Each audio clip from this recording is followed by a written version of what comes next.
اهلا بيكم في حلقه جديده من اومنيفيرس واتشر. كلنا سمعنا ان دي سي ناويه تعمل مسلسل خاص بشخصيه قسطنطين. لازم النهارده ان شاء الله احنا هنتكلم على قسطنطين في الكوميكس وناخد فكره عنه وعن قدراته. جون قسطنطين هو شخصيه تبع دي سي كوميكس. اول ظهور لي في الكوميكس كان في شهر يونيو سنه 1985. الكلام ده كان في العدد رقم 37 من سلسله الكوميكس سوام سينج فوليوم 2 على ايد الكاتب الكبير ألان مور. تم استلهام شكله من المغني الانجليزي ستينج، ودي سي كانت خايفه في الاول ان ستينج هيقاضيهم، بس هو ابدا اعجابه بالشخصيه وبالفكره وكان مبسوط جدا ان في شخصيه كوميك معتمده على ملامحه. هو حاجه كده اسمها وورلوك اللي هو بالعربي ساحر او مشعوذ. هو انجليزي من مدينه ليفربول، عايش في لندن، هو انتي هيرو يعرف باسم هيل بليزر، وفي سلاسل كوميكس كتير جدا لقسطنطين تعرف بالاسم ده برضه. هو شديد الذكاء والدهاء، على طول بيشرب سجاير، نفسه يبقى بطل، نفسه يعمل افعال خير.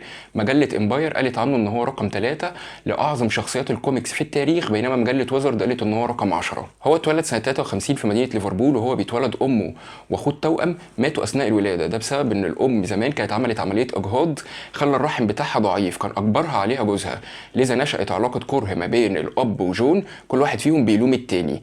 بعد كده اتقال ان جون كان خانق اخوه التوأم في الرحم باستخدام الحبل السري. جون بعد كده بيعرف ان اجداده او اسلافه كانوا سحرة وكانوا اقوياء جدا، كانوا يعرفوا باسم ذا لافينج ماجيشنز. هو بعد كده بيحاول يتعلم السحر، وكانت اول اعماله ان هو حط في صندوق كل براءته والحاجات اللي بتضعفه عشان يتخلص منها. بعد كده بيكبر، بيروح لندن، بيعمل فرقه موسيقيه، بينزل البومات، بيسافر عبر العالم، بيتعرف على ناس في مجال السحر من ضمنهم زاتانا.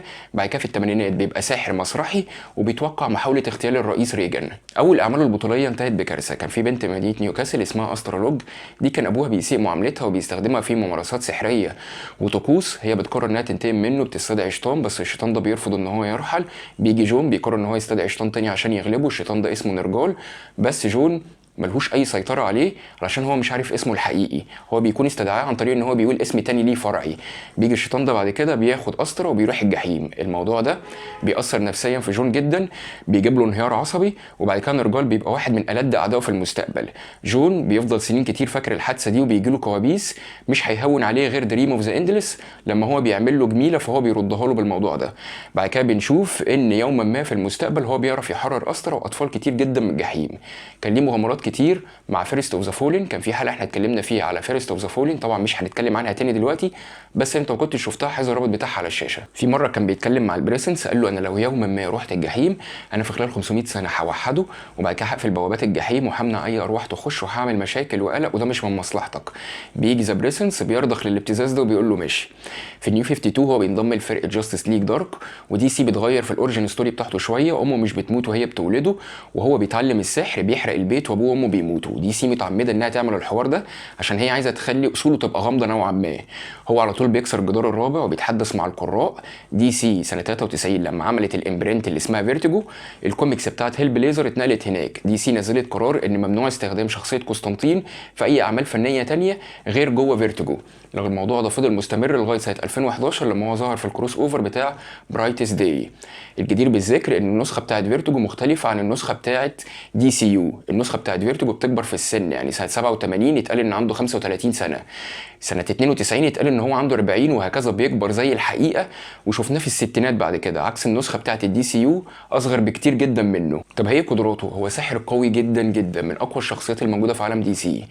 وعلى الرغم من قدراته الكتير دي اللي هو نادرا ما بيستخدمها، بيعتمد على ذكائه اللي بيخليه يتلاعب بناس ذو شأن في عالم دي سي. السحر بيخليه يعمل اي حاجه ونفسه فيها، زي السفر عبر الزمن، انشاء الاوهام، انشاء تعويذ حمايه. وعنده قدره غريبه كده ان هو بيعرف يصنع حظه بنفسه، سلسله من الاحداث والاحتمالات بتحصل في الطريق اللي هو عايزه.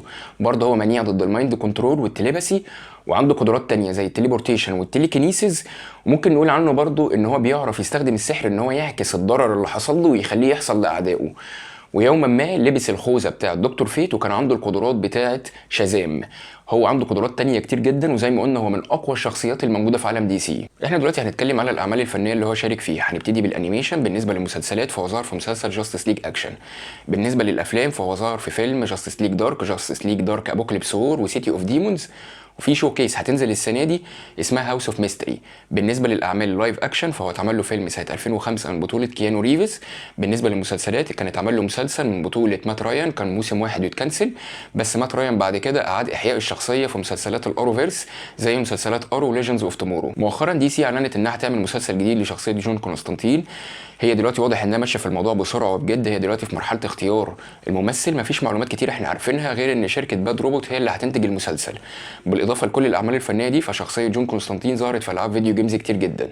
بس كده، دي كانت حلقه سريعه اتكلمنا فيها على شخصيه جون كونستانتين. انا عايزك دلوقتي تقول لي في الكومنتس انت ايه رايك في الشخصيه دي، ومتشوق للمسلسل بتاعه ولا لا. احنا الحلقه الجايه هنتكلم على حاجه جديده. لغايه الحلقه الجايه ما تنساش تعمل لايك وشير، لو انت مش عامل سبسكرايب اعمل، وما تنساش تضرب الجرس.